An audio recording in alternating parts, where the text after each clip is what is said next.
Well, I've got a quick one and a longer one, and the Okay. longer one suitably batty. So, shall we save that one for last? I have quite a long one too. Shall we go All right. you, me, you? Yeah. Okay. What, sorry, I don't understand the instructions. You've got you, me, you. Give me All your right. short one, then I'll Okay. give you my medium one, and you can end with your batty long one.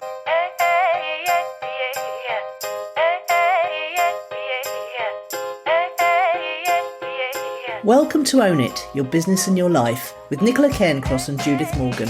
In this podcast, we're going to cover everything you need to embrace to become a successful entrepreneur, marketing, money, and much, much more. How to create a business doing just what you love. How to own it, your business and your life. This one will be fast, funny, feisty, and very lively. So sit back and enjoy the show.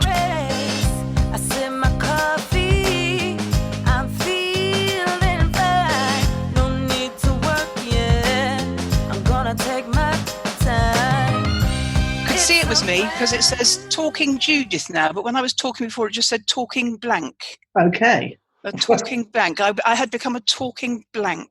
Well, we don't want that, do we? You'll never No, be. we certainly don't, Nicola Cairncross. You'll never be a talking blank to me, Judith. I hope not. So, what's your week been doing? You go. Okay, I've got quite a few things in most categories, so that's quite good. I've had tea and cake at Heather's. It was banana cake this week, rather overcooked even by her own standards, because Richard dragged her off to B&Q and she completely forgot it was in the oven. But it made a nice crust, if you know what I mean. I do.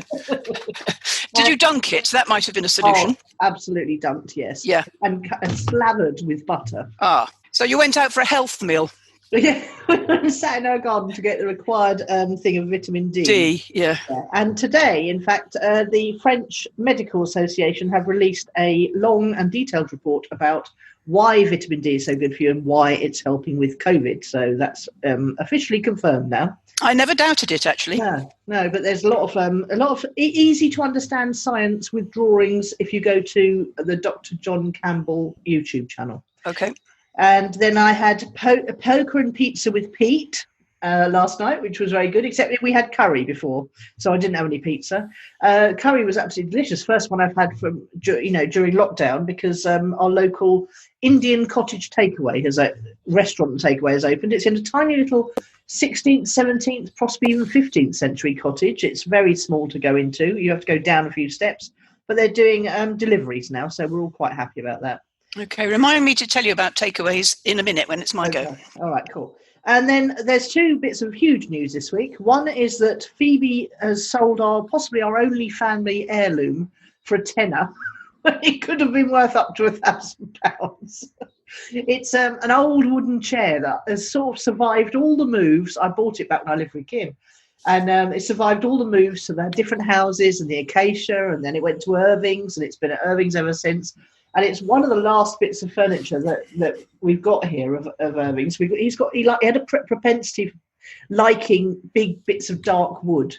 Whether that was because that was what he found in the junk shops at the time, I don't know. When he moved out and got his own flat, but anyway, so what Phoebe does is she moves things out of rooms that offend her eyes onto the landing. And then you've usually got a few weeks from there to make up your mind whether you want to keep the item or not. But on this occasion, she spoke to a friend of hers, mum, who's an antique dealer, and just said, I've got an old chair here. Are you interested? Sent her a picture of it. And I'm not joking, by lunchtime, this thing had gone. And I said, I think that's quite old, that bentwood chair. Perhaps we should have looked it up first. And we looked it up, and it was 1860 bentwood chair from one of two makers. One is British, one is in Vienna. And they're going for eBay on up to £1,000. Yeah, which that woman's mother knew. Well, she had I think she had a sense of it. Yeah, she's a pro, babe. Yeah, she said she'd give Phoebe a tenner because she could probably get 30. And she swears, I mean, it had the maker's mark underneath. See, I never thought to look at any of this. And anyway, so Phoebe just texted her and said, we'd be interested to know what you get for that, because we've just Googled it and we found out that some of them go for quite serious amounts of money. And this woman said, I've already sold it for 30 quid. So Phoebe made a profit on a thing she never bought. Billy's mum made a profit on something for a tenner. She 3 times her money, so that wasn't bad. It's probably working up the food chain to Sotheby's as we speak. It'll be on the Antiques Roadshow before we know it. Yes. But now there's two other old items here. There's an old table that he obviously bought in a junk shop, which had a bit of an applique, so like a big solid oak round table with quite, sturdy legs. I would say kitchen farmhouse, but it's got some applique on it where someone's obviously tried to make it look prettier. And then we've got some very sturdy pine chairs. So we're going to photograph those and see before we get rid of This sort of furniture doesn't really work in a modern flat, which is where you all are living, isn't it? Yeah, it sort of does, the furniture. But I wouldn't give it a house room. I wouldn't give it a house room, any of it. No, it's too dark, too depressing. Yeah, Phoebe's on exactly the same page as you. So to that end, she gets these jags on, they're called, aren't they? When she gets she decided, she walked into my bedroom yesterday and said, "This bedroom offends me." And I said, "Okay, what, you mean visually or olfactory?" No, you could have just said, "Why don't you turn around and leave the room then?"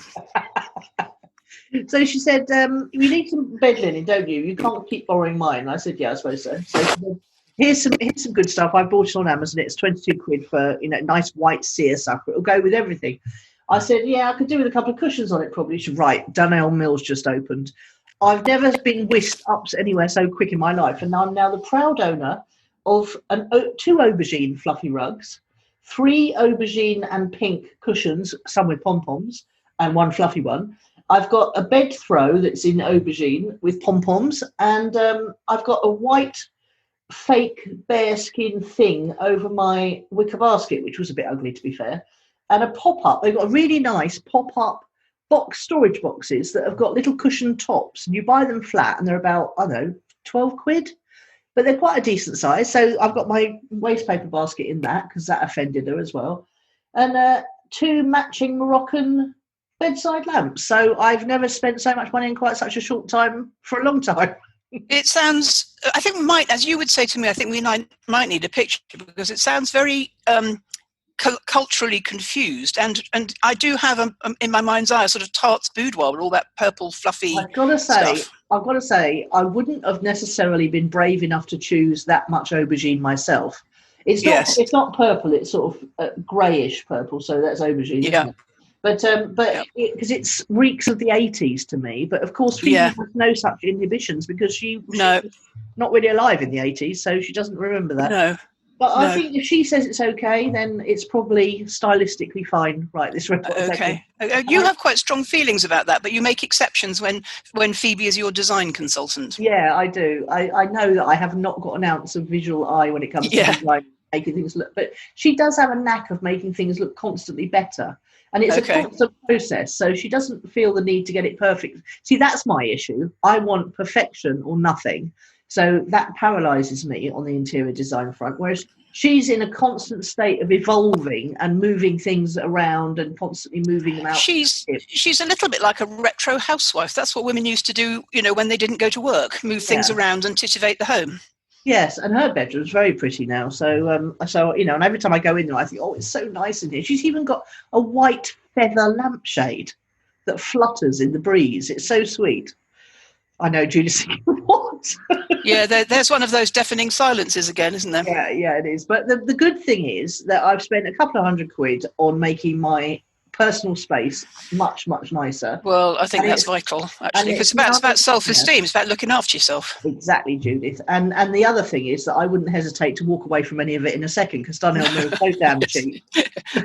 Well, you were the person that introduced me to Dunelm Mill, and it wasn't until I went to stay with the common people in Kent that I ever visited a branch. And where I'm sitting now, there are the nastiest cushions on this very stylish matching sofa pair, the nastiest nylon-iest cushions are from Dunelm. I know that because I had a look. The prices there, I mean, all of the stuff. We got the rugs in the sale. They're quite big, and they were 20 quid.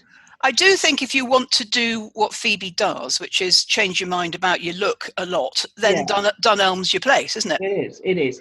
Because you can evolve your personal style. If it was left to me, I'd have chosen all the neutrals and pales and champagnes and pale greys. And she stole mummy me. Really, it's, it already looks like a blooming old person's nursing home bedroom as it is. You've got to jazz it up a bit. Well, I'm not sure.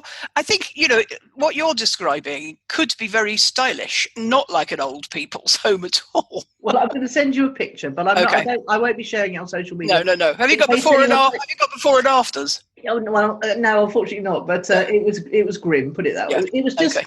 it was comfortable and warm and clean, well, cleanish, and now it's much more sumptuous. Okay. I definitely wouldn't put it on social media because everyone would take one look and go Dunelm Mill. Can I just say something about the 3 rugs? I had to take up 2 in this place because they kept tripping me up. I think, have you got them on those things that stick down, or are they just movable? No, they've got very safety backings. Yeah. Okay. Great. And they're on carpet too. So. Yeah. Oh, right. Okay. I'm on tile actually. Yeah, so most of these rugs are designed to distract your eye from the carpet. Yes, I know what you mean. Because when you said 3, I thought, that's a lot. So you've got a lot of distracting to do on that carpet. It's just plain dun, I think is the call. Oh dear, yes. No, that would depress me, actually. Dun Hessian, mock Hessian carpet. Oh, so it did need jazzing up. It was a little bit brown. Yeah, that's grim. So that's pretty much my week, really. It's been quite lively. Okay, I've got quite a lot to tell you here. Right. I mentioned to you last week that I'm moving house imminently. Yeah. And next Thursday, when we speak, I should be back at Leslie's farm outside Oxfordshire just for 4 nights. Okay. And then on the weekend following that, so 2 weeks today, I will be at, because I am moving into my niece's flat in Clapham. And the reason I'm moving there is because during lockdown, she's living with her parents, and she has hinted that she won't be back at work in Barclays Bank, Canary Wharf until possibly September, which means I might get July and August in her flat in Clapham South. Oh, how nice. You love it round there. Well, and interestingly, I read Matthew Paris in The Spectator saying that COVID's moved on from London. Well, I think yes, it's. And what it means is, for me, which is dead handy, I'll be able to use my favourite MOT station. I know that's a strange thing, but I love seeing those boys year in and year out. Yeah. And on the corner of Clare's Street, there is a thing that, while I lived in Clapham, used to be called the Hoover Chinese, a Chinese takeaway, which and this actually isn't the takeaway story I wanted to tell you, but I'll move on to that in a minute.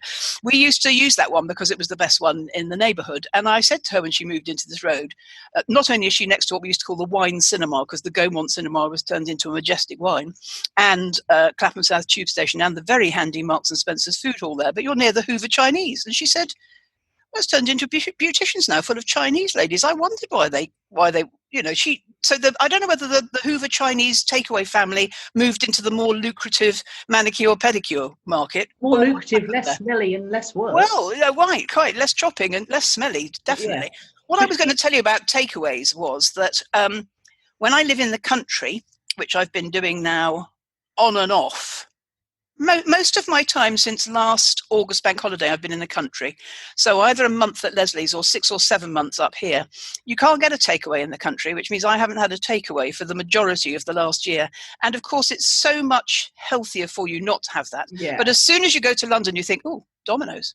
I don't ever think Domino's because I don't have pizza from Domino's, but their sticky barbecue wings are something to behold.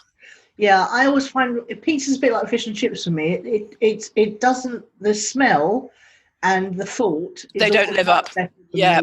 I do know what you mean. I actually adore fish and chips, and Steve and I often used to go for fish and chips on that Little Hampton. Without me. Yeah, yes, without you, yeah. And I love fish and chips. It's a toss-up for my last meal, fish and chips, actually. Really? Oh, my God. So now I've got loads to tell you in this section, so I must keep going. All right. You know how once you've made a decision in your life to move on, everything changes. And the story I always think of is that it wasn't until my brother was on gardening leave from the bank and leaving that he could afford to let himself notice how dehumanising commuting into London was. Yeah. You know, it's only once you've made your mind up. So I've made my mind up to move on, and I love it here. But on Monday, and we're lucky it's not happening today, the builders began excavation work outside my window. No. Because they are preparing to extend the cottage to make it from a studio into, I think, either a one bed perhaps.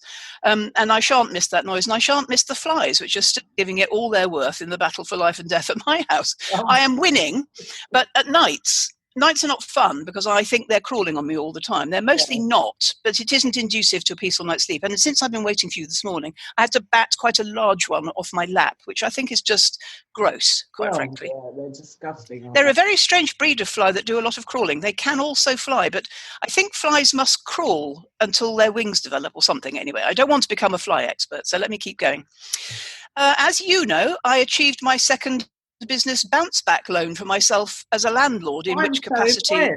Yeah, in which capacity I'm self-employed. So I got one for my coaching business and I got one for my landlord self-employment. And as you also know, but I'm going to explain to the listener, I discovered why I don't qualify for the self-employed income support scheme, which is the thing where you put your UTR and your national insurance number into the HMRC website and get a grant, which is free money. It's because on the relevant tax return, this is a quote now, my trading profits were less than my non-trading income. What it means is my coaching profit in that year was less than my landlording income, which is regarded as non-trading income. Note, they are comparing profits to income, which are very definitely not the same metric.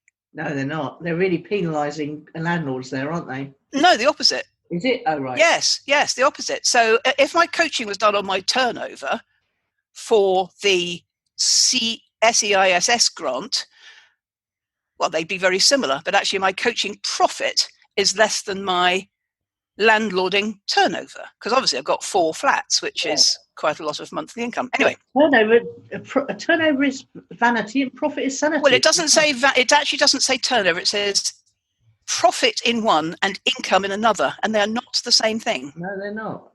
Which is very interesting. It's just another way to avoid paying me free money, frankly.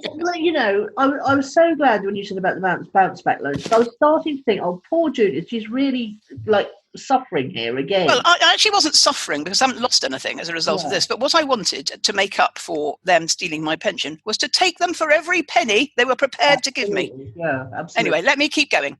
The notes for this section, I don't know if you're looking at, do you still use the crib sheet for this? Crib sheet? You know, the crib sheet for our show. Oh, I write it in my monster. Right, well, it says one thing about your week brackets could include a mini rant of the week. So I'm pleased to tell you I have one. I get these emails from a man called Larry Kim, who is the proud CEO of a business called monkeymobile.com, which is about bots. And he asks me in his emails, if I've got no interest, could I reply with the word no? And so I've done that a few times. I cannot stop them coming because there is no unsubscribe link on them, which, so far as I'm aware, is illegal. Yeah, it is illegal. So after about 3 or 4 goes at this, so the first time I just said no, and the second time I said no, and while we're about it, can we get me removed from this list? And the third time I said, by the way, why is there no unsubscribe link? That's illegal. So I'm sort of increasingly aggressive, and he ignores all my replies. So I PM'd him on Facebook, and then I got embroiled in a very annoying conversation with his company's Facebook bot, which I then had to block to stop the messages. So while they were trying to address my query, they kept trying to sell me his service. Nicola, if this is marketing, let me out of here. Yes. Honestly, I got wound up in this. I got wound up in this terrible nightmare, endless thing from which there was no escape. I know, and that there is a challenge with bots in that department because. Well, forget the bots. He's doing it with his email. I'm just going to call him out. Larry Kim, the proud CEO of a business called monkeymobile.com. Stop it immediately, or I shall send you a cease and desist letter. Yeah, put it on Facebook and get other. Well, I don't really like that unless there's no solution. So I went to them privately first. Yeah. I'm not into naming and shaming, in that way, but I'm prepared to do it on here because I'm so cross with him. Yes, because he's a man and he probably isn't listening. Well, anyway, and finally Esther. Do you remember when we used to watch that programme with Esther Ransom? We used to say, and finally Esther, and finally Cyril. Yeah. Do you remember that? Yeah. I forgot when I did you'll love this. I forgot when I told you last week I'd had another small PPI win, which was unexpected. Yeah.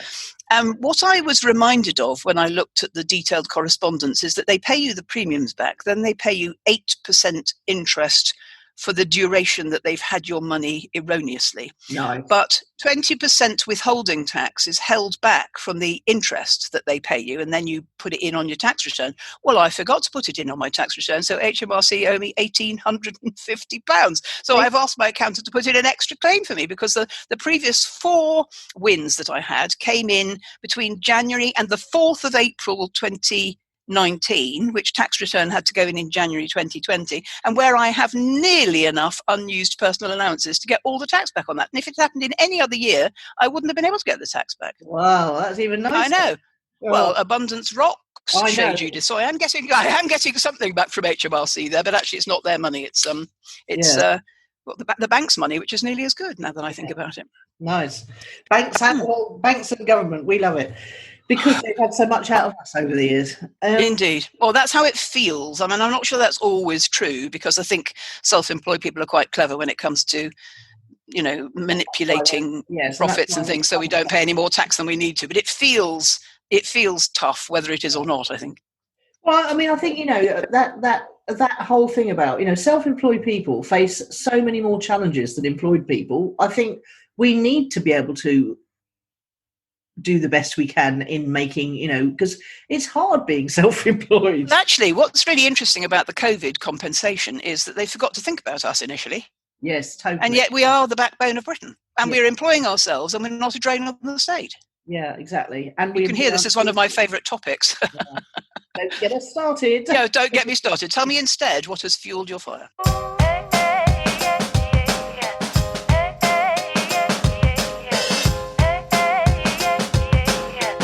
Right. Well, I had those 3 calls, and the chap signed up, which is great. And his mum is working with him on that project, so she's going to sign up later. So that's nice. A client in the bag and one in the future. I've signed up for Big Phil Harrison's 5-day challenge, all about how to run 5-day challenges. And the reason I did that was because I was so impressed with how Helen Pritchard does hers, and Big Phil Harrison runs Helen Pritchard's challenges, apparently. So I thought, nothing to lose by that. But what came out of it was I was explaining about the fact that I simply cannot use my own URL on Facebook still. Won't let me share it. Won't let me share beochallenge.com either. Won't let me share. And so I ran through all of my URLs, and I found some that it will let me share, thank God. And so I'm going to have to rebrand my challenge to the Clicks and Leads 5-day challenge. And the reason it's a 5-day challenge when I was doing 7 is because psychologically people don't want to commit, thinking that they might miss 2 days at the end. Might have to work at the weekend. Yeah. So that's and it's not such a bad job as I thought it was. I've done some of the graphics already. So that's what's got me going this week, because again, he's a very straight talking chap. I love the way these people run their challenges. They don't take any nonsense from anyone. And in fact, on day 2, he says, if this challenge, this is one of the 2 big days of this challenge. If you can't get your head around it, or you can't be bothered, leave the challenge. And I just thought, oh, that's so good, because it gets people to duck out. It gives people permission to duck out. Well, it's tough love, a la Jordan. Yeah, exactly. And so that's what I've been up to this week, and I'm looking forward to launching my next, what used to be called the Be Everywhere Online Challenge, and is now the Clicks and Leads 5-day challenge on the 6th of July. Clicks and Leads 5-day challenge, 6/7/20. Okay. You know what we should talk about this? I don't know if you're planning to mention about the podcast. No, you go. Okay. Just on, it sort of fueled my fire a bit. One of our clients one of our listeners popped up and told you about the podcast awards, and we've got quite a bit of time still, even after this episode goes out. You've got about a week after this goes out. It's the same deadline of your challenge, 6/7/20. Yeah. Okay. All right, it's good. Well, we've been nominated, or they've picked us up from some list somewhere, and quite a lot of people have voted for us already. All you need to do is go to the Own It, the podcast page, and I'll make sure the podcast award details are up there. You have to click through to the page, start typing Own It in, pick the one with the red, pink and green stripe, and then don't forget to confirm your vote by email. That's the one thing I'm worried people will miss, is they want you to confirm that you are a real person. Understandably so, actually, and you have to do that by email. But apart from that, it's a 2-minute affair, and we'd be very, very, very, very grateful, wouldn't we? I put it in the group, but I didn't put it on the page, so you might have to do that. Oh, I will. And what about you? What's fueled your fire this week? Well, I've got permission from Clare Hanbury to share live in the podcast the marvellous feedback that she sent us both last week. And for the listener, Clare runs a children's health global charity. She was also our listener guest on episode 236. So if you go ownitthepodcast.com/236, you can listen to Clare Hanbury, who that show was called Own It Goes to Africa, which is where Clare often works, and she takes the podcast with her. So what she wrote to us both was, "Thank you so much for your wonderful podcasts during this time. Thanks to you and Nicola, I'm also experimenting with mindfulness and listening to Abraham. But during this pandemic pause, I have not been able to access any government support, brackets limited company structure, plus most of the grants and projects that formed my work through my charity have been cancelled or postponed. Individual donors withdrew and a major charity event has been cancelled.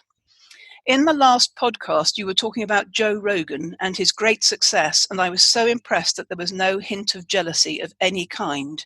I know that things will work out if I deal with these feelings, I guess, of scarcity. So I have 2 sticks I'm beating myself with. 1, the feeling of jealousy at employed people who have retained their work, self-employed people, and those furloughed, and these categories equal most of my friends. And 2, that I will not overcome any of this unless I have properly dealt with this scarcity mindset. Anyway, this is not really to rant, but to let you both know how useful your podcasts are and what examples you are to us. Claire. Oh, lovely. When I got that, I was really... She is a wonderful person, you know. It's and the thing is, her charity is teaching children of sort of 8 upwards, I suppose. Yes. About health measures that they can share with all their family and fellow villagers. Absolutely, and they do it by texts on mobile phones. I know, it's incredible. And when we first met Claire back, it must have been back in the Money Gym days, ages ago. Since we've known Claire for 15 years between us.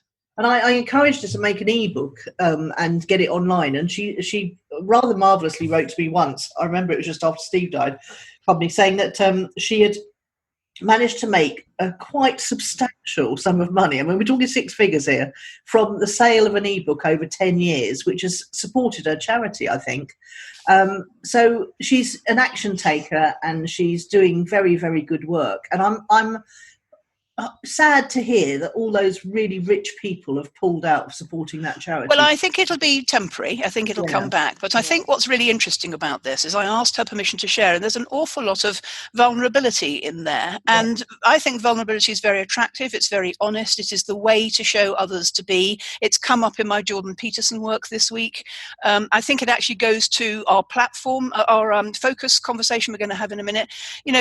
Claire is a proper thought leader, actually, and she's shared something with us of value to our listeners. And actually, many of our listeners say they really like these bits where I read out what people have said about our podcast. So it's a win-win-win-win-win-win-win-win, that. So go and listen to Claire's episode, and we give links to her charity in that episode, don't we? So 236, we do. 236. Even if you can't listen to it, perhaps go and check it out. And I'm sure she'd welcome any donations at the moment. She's marvellous. To help those children get healthier and get their families healthier.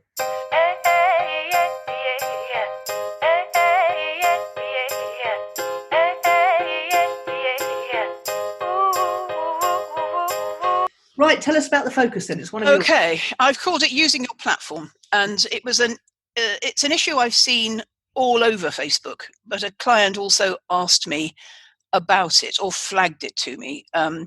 She said in the last few days and weeks, the coronavirus issue has been replaced with the race issue online. And I feel, as someone with a platform, I should, in quotes, make comments about anti-racism. Now, my questions to you, Nicola, I'm going to read them to you twice because I'm going to ask you what you think, first of all, like you do to me so often. So I've got 3 questions. I'll read them through and then I'll read them one at a time. 1. Do you think there is any requirement to use your platform, indeed any justification to use your platform for opinion sharing, especially on such issues? 2, what does it mean to be a thought leader in this regard? 3, what's best practice? Okay. So shall I ask you again in order? Yeah. Shall we just give it a bit of context that my ex-husband is half Nigerian and my children are quarter? Okay. So, that gives a bit of context. So when you describe your children, do you say my children are a quarter Nigerian? No, or is there any other expressions you use to describe that? I don't, unless the conversation calls for it, I don't mention it. Because and I saw a lovely meme on Facebook yesterday which said, if we would just stop using the descriptors, we'd be fine. Yeah, but I do feel sometimes it's important to set the context, so that's why I'm saying. I agree. So I'm going to read you. Let me read you the first question slowly. Do you think there is any requirement or indeed any justification to use your platform for opinion sharing, especially on such issues. And let me just be specific here. I'm not going to tell you what my client does for a living, but let's say she was a cheesemaker. She's not a cheesemaker, but it isn't so very far removed, so what does a cheesemaker have to, what she's saying is, and I get it, she's got a large following and they are very engaged with her whenever she writes something short or long on Facebook. There's endless long comments and she's in proper relationship with these people. They look to her as a leader. And she was saying, I feel I should, pile in on this. Yeah. I think that anyone who's got an audience, if you don't say where you stand on this, you run the risk of your audience thinking that you don't agree with Black Lives Matter. It's a sort of double negative in a way. Having said that, there has been several people, white male leaders in our space, I'll name names if you want, and there's been 3 that I've been particularly interested to see, who've felt that they have got to say something, but they've delayed doing so because they're white and they know that they have no idea quite what racism is like. Yeah. And Stu McLaren has a son who is black, who was adopted in Africa. And he is a British guy who's very big in the membership site world. And he got himself into a right old pickle this week because he calls his kids, both of them, cheeky monkeys, which is quite a common expression in the UK for children. Yes. And especially up north where he comes yes. from. And, yes. But he got really called out in his forums by of course. I wouldn't even consider that as a possibility until you offer it to me in this context. Isn't that funny? Well, exactly. I wouldn't have thought of it either. I've often called mine cheeky monkeys. Yeah. Because that is a British expression. It but is. He made it into his merchandise as well, all his merchandise, monkey driven. I know, free stuff. It's not like he's been selling it or anything. But does that make it better? I don't know. Anyway, he was called out by one of his black students who really felt that it was hurting her and it was time to speak up. And she did that in one of his forums, and she got a lot of flack for it, not because of what she was saying, but because she was attacking the leader in his forum. Yeah. Another black lady came on and talked about why she felt that was inappropriate, especially when...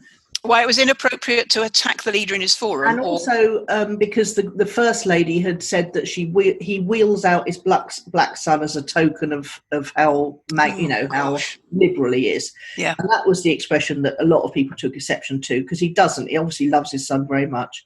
And then a third person, another black lady who's in his student group, popped up and said, would you like some guidance around this? She works in this field, and would you like to be educated about why, yes, you are white privileged, but it's unconscious bias and all that stuff. So what he did was he hosted a live where he put the first lady on to give her point of view, the second lady on to give her point of view, and the third lady on to educate everyone about what this is all about.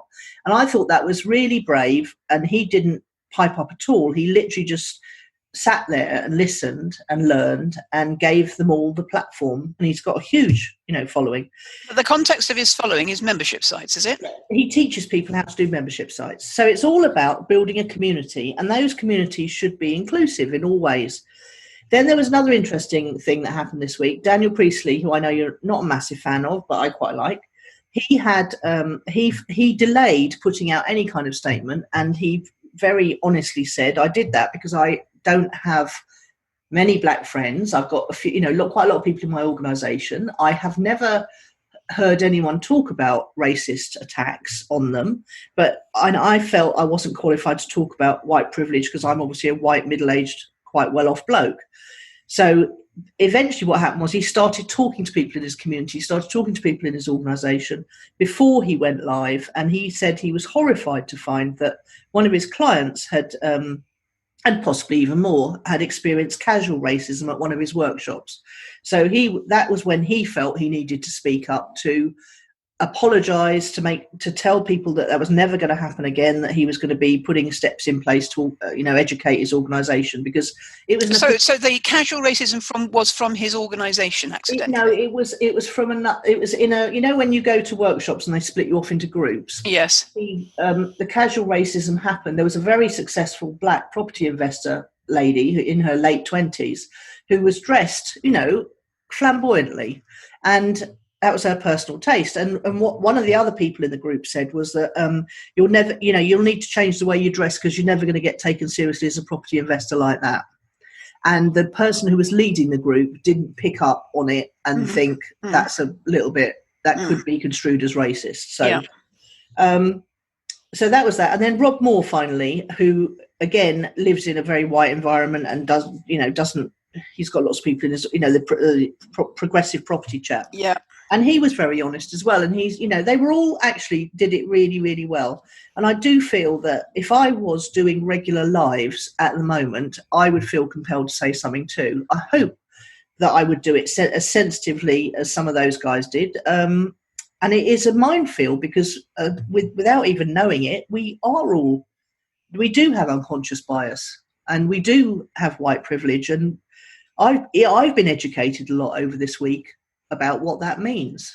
Going broader than this particular issue, do you think a person with a following has an obligation to speak out on anything that happens in any context at all? It's the shouldness of this that I'm uncomfortable with.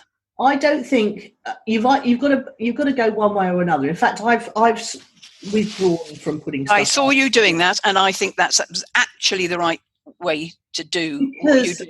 I believe that authenticity is really important. I believe that hanging your ass out in public, as Chris Barrow used to call it, is very important. But I don't think necessarily that religion and politics fit well into that. I think you're going to, you could say to yourself, well, I want to alienate the racists in my community, but really you just get, it's a bit like wrestling with pigs, I know. Get covered in mud and the pig bloody loves it. And there's no way to come out of it well. I think Stu McLaren sounds like he's come out of it well. If I was still writing a newsletter, it wouldn't have gone in the newsletter. I haven't put it on social media, and it isn't because it's about Black Lives Matter, or we got a bit roasted and 50-50'd over our contentious issue about who can you trust. Yeah. I don't really want to live in a 24/7 environment of controversy. And actually, I saw a post you put out, a couple of posts you put out, and immediately somebody comes in with their opposing view, and it's just so exhausting, isn't it? And I think that's the reason why you withdrew in the end. You just haven't got the time to take everybody on all the time. No, and I haven't got the time to educate myself to the level at which I feel you need to if you're going to go into this stuff. But so you've got a choice. You either don't talk about religion and politics or anything that's going on at all, which is tough in these times because they're so extreme. Or I think that's probably the best. I think it is. I think the best. If it's something you feel strongly about, and I do feel strongly about racism, obviously, I think you've got to be true to yourself. I think you've absolutely got to be guided by your own inner feelings. And so if that means that you've got to, I'll always share something about anti-racism because it's something I believe in very passionately. So I'm not going to stop sharing that stuff, but I'm trying to tone it down a bit because I don't want my feed to be all about, issues. No. It's boring. And then if you were a cheesemaker, we're really only interested in hearing from you about cheese. Yes. And cheese-related things, and cheese in the broadest sense, and the cheesiness of your life, and other things that you do as a human being. And things that go with cheese. Yes. Yeah, biscuits and chutney and bread. Yes, yeah. I do. I'm trivialising it. Her expertise is another lovely thing, okay? But it's not. I don't know. For me, I'm quite angry about this, actually. I'm sick of everybody's opinions on social media. It's just too crowded a place, and it's becoming too antagonistic a place. And I don't think there is any requirement to share your opinions. And actually, quite often, there was a lovely little meme I shared this week about don't share anything on Twitter that nobody else gives a shit about. And clearly people do give a shit about this. But I don't think that everybody gives a shit about your opinion or my opinion. Yeah.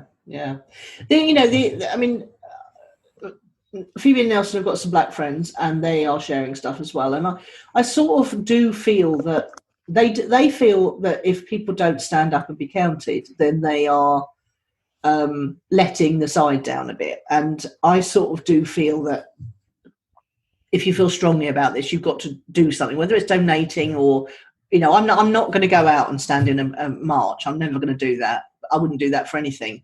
And I really admire the people who've got the stamina to do it, but I will donate to things I care about. I don't know, Let's draw back. Let's draw back from these specific issues of the last 6 months and 6 days, and talk about using your platform. What's a good use of your following?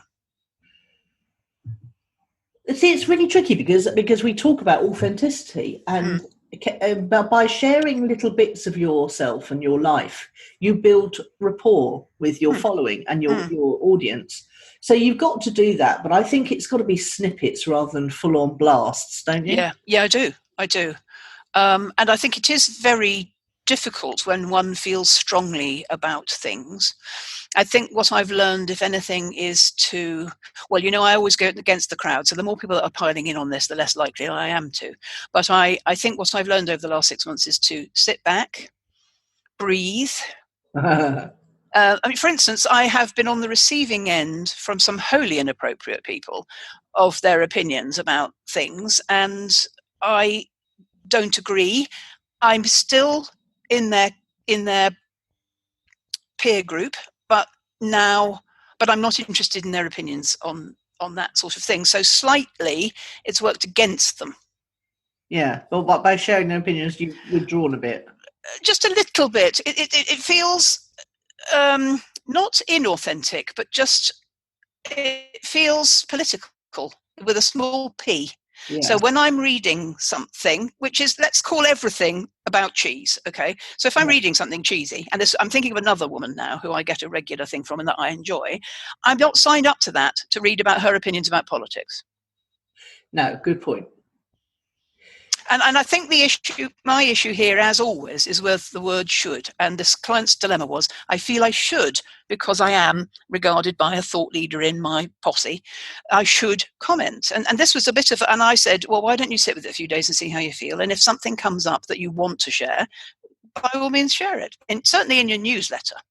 Yeah. It's like, and then if people unsubscribe, they unsubscribe. And actually, the other lady I was telling you about, who writes to me weekly, she has had some unsubscriptions. I haven't unsubscribed. I've just gone, I'm not really interested in your views on politics. But some people have unsubscribed, it's not important. She said to me yesterday, if they unsubscribe, I'm not bothered, because if they don't share my views on this, I don't want to be doing with them what I do for a living, which is fair enough. Yeah. It's as good to repel people as it is to attract people. Well, we know that in newsletters, don't we? But I think the overall learning here is to be thoughtful. Yeah. And not rush into sharing your opinion, particularly when you know nothing about it. I think, interestingly, I am interested in order of importance, Phoebe and Nelson's friends, Phoebe and Nelson, and you, because you're all impacted to a different degree. Yeah. We've been very lucky. I mean, we've had a couple of incidents where I had to move Phoebe's from one school to another because she was being persecuted by a group of girls who had taken against her. But I actually suspect that Phoebe had antagonised them quite apart from the colour of her skin. And then but the school couldn't protect her, and they were known to be violent. So they'd actually hurt someone. Not nice.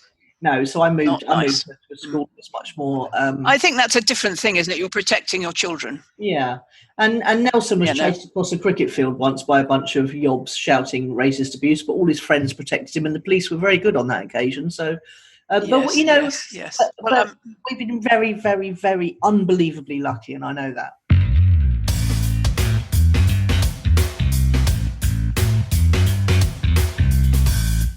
So, okay. Right, let's leave it at that, because we're being very greedy with our use of time. Let's move on. Tell me what your word of the week is. Aubergine. Because of course, yes. Aubergine. I'm not mad to eat them. Sometimes they cook up a bit slimy. Yeah, I they're not my favourite vegetable either. But I've got to say though, Pefco Taverna in Stupa, they do the thinnest slices of aubergine. Neat cooked in the most beautiful, light, delicious batter served with tzatziki. Yes, I can see your photograph of that in my mind's eye. Yeah, they're the best. What's yours? Yeah, mine is virtue, and you'll see why in project updates. But I've looked up the definition, which pleases me greatly. Behaviour showing high moral standards.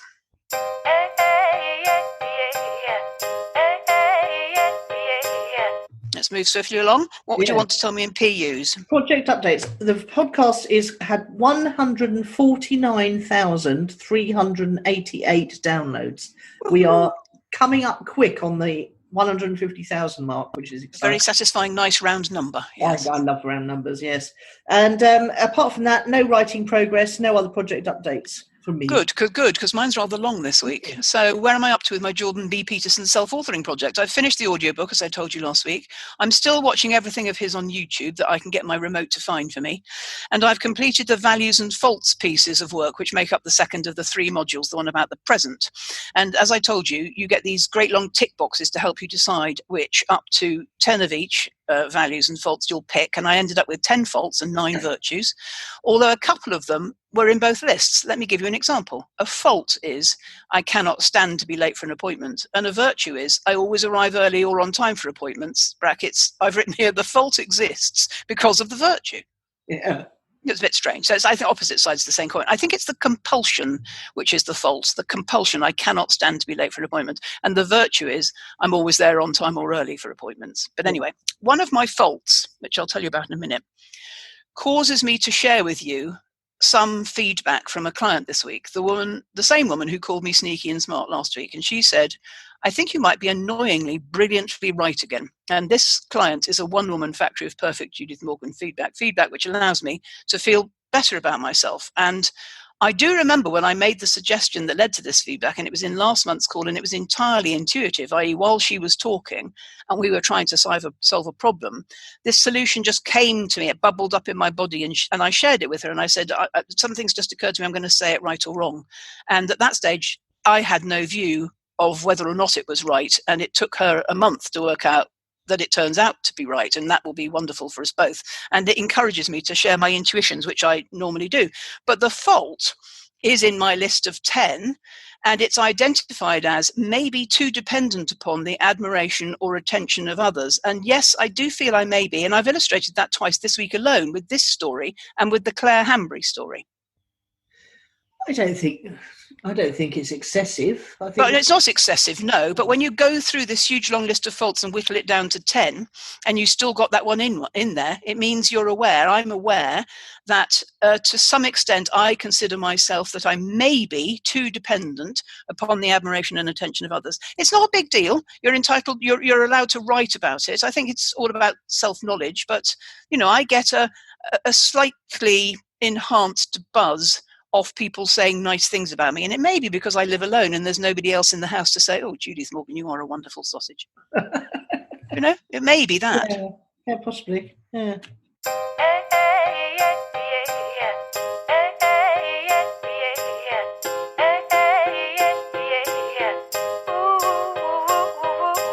Tell me who or what has impressed you. Well, I've got a quick one and a longer one, and the longer one suitably batty. So, shall we save that one for last? I have quite a long one too. Shall we go? All right. You, me, you. Yeah. Okay. What, sorry, I don't understand the instructions. You've got you, me, you. Give me your short one, then I'll give you my medium one, and you can end with your batty long one. All right. We, as well as Ozark, Phoebe and I have started watching Cardinal on BBC iPlayer. It's a wonderful detective noir thing set in Canada, and it's in English, and we are absolutely loving it. There's about 6 series, and each series has 6 episodes, and we went right back to the beginning, so we're working our way through the whole lot, and we're absolutely loving it. That's my short one. I've seen all of them. I adore him. Yes, he's nice, isn't he? But I only had to watch the current series of 6 because I'd seen all the others before. Oh, really? I thought I hadn't, oddly. And one of my clients told me it was back. And I went, oh, I love Cardinal. And I watched most of it last weekend. And it was a particularly good one. I love that actress that plays opposite him as well. She's fantastic, isn't she is fantastic. And we've seen her. She was in the American version of The Killing. She was in it, but she wasn't the... No, she was the copper. She was the lead copper. Yeah, no, I think. No. Well, anyway, she's been in something like the American version. Yeah, the one that's in English. I think that's where I saw her first. Anyway, last night she's compelling looking and a really. Oh, she is. She is because she's got that French Canadian thing going on. Yeah, she's yeah. What's your short one? It's not short. It's medium. You know that chap that you like called Fred Cyrier? Fred Cyrier. Oh, from Blind Dates Hotel. Yes. I don't know. I've never seen that. It's too lowbrow for me. He's narrating a series of 3 weekly shows on BBC Two about Monaco. And the administrative capital, as you know, of Monaco is Monte Carlo. And it's a fascinating little place that I've been to in real life. And it's probably a tad one-dimensional a place to live, but I learned some interesting facts and figures about life in Monaco, which I'm going to share with you. One, how much do you think it costs to moor your yacht there overnight during the Grand Prix weekend? 20 grand. 2,000 euros a night. No. How annoying the rich people are and how often they change their mind, how much they want to moor up for. And when I was explaining this to a male colleague of mine who wants a yacht to look to moor in Monte Carlo, he said it's fair enough if you're rich, if you're prepared to pay for the hassle you cause. Do you agree? Yes. So you endlessly change your mind about what you want. We're coming for 3 nights. No, we're coming for 4. No, we're going for 2. And you expect the people to. Part of the cost of the mooring is how many times the rich people change their bloody minds. Can you believe that? Yeah. Anyway, how does a country with no income tax pay its bills? Good question. With a 20% surcharge on everything you buy. Yeah. So if you buy a 28,000 euro bottle of champagne, there'll be nearly 5 grand's worth of tax on that. Purchase tax, which actually is a very good model. It's a very good model. Hong Kong does that. You pay 20% on everything you buy. And my old boss, who taught me everything I knew about accounting, he said if you drop the rate of tax to a flat 20%, you'd have a much bigger take. Isn't that brilliant? Yeah. And how do locals, called monegasques, cope with the exorbitant costs of living? Well, presumably they're rich. They're subsidised by the government. The monegasques, the locals, are poor. They are subsidised by the government. So there was a chap there who was on air traffic control for helicopters. And by the way, I do love helicopters. And he pays 700 euros a month for a flat, which would normally rent out for 5,000 euros. Okay, so they need the people to run the country. Yes, they do. So they fund them to do that. But only if you're a monegasque, and there are not many of them because it's a tiny place with not very many people, and everybody's an incomer. My first mentor, Dr. Pitt, who I used to be his receptionist in Worthing, who was very, very wealthy, property, owned half of Worthing. He was married to a lady who had a flat in Monaco, and he used to drive down there twice a year in one of his many cars and stay there for a month at a time. And she would come and stay in his house in Worthing for a month. And obviously it's a beautiful part of the world because you're overlooking the Med and it's nice weather and it's the south of France, effectively. But I wouldn't want to live in a flat, and that's all it is. It's huge piles of flats on top of each other. Yeah, no, it's not somewhere that's ever appealed to me. I much prefer the other end of the coast. No, but Kevin says you've only got to live there for 90 days. And actually, of course, a little drive along the coast, it doesn't take you very long to get into France and Italy in one direction and Spain and Portugal in the other. So actually, it's quite well placed, Monaco. Yeah, handy. Right. Now, tell me your third one. Okay, so I follow a channel on YouTube called Third Phase of the Moon.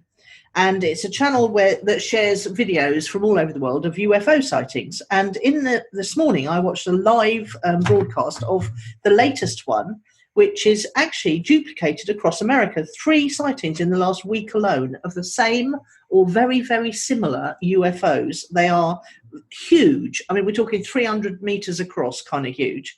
And they just hover. One was over Arizona. That was the one that was shown this morning. One was over New Mexico. That was 2 or 3 days ago. And one was over the ocean in Ventura. And they're either craft that prove that we have mastered anti-gravity because they have no engines, they have no wings, they have no anything at all except for an electronic sort of static feeling in the air for the chap who was pretty much underneath the one in Arizona. And it's really, really interesting that suddenly in broad daylight, all of these craft are now showing themselves completely, to everyone and not trying to hide or zoom off or do anything like that. Go and check out Third Phase of the Moon. It's a really entertaining channel. I like it a lot. I'm not interested in UFOs, but I do believe in UFOs, and I nearly sent you a picture of a UFO this week. It might have been one of those 3, and I do believe they are part of the imminent big reveal, i.e. they've been there all along, but it's been kept from us because most of us couldn't hack it. Yeah, I totally agree, but we're getting used to handling all sorts of things now. We certainly are, Nicola. And on that jolly note... I'm ready for the UFO. Yeah. On that jolly note, I'll see you next week. Okay, bye. Okay, bye. You've been listening to Nicola Cairncross and Judith Morgan. Do come and visit us at ownitthepodcast.com. We'd love to hear your feedback. You can find out more about Judith and visit her on her website at judithmorgan.com, and you can find Nicola at nicolacairncross.com.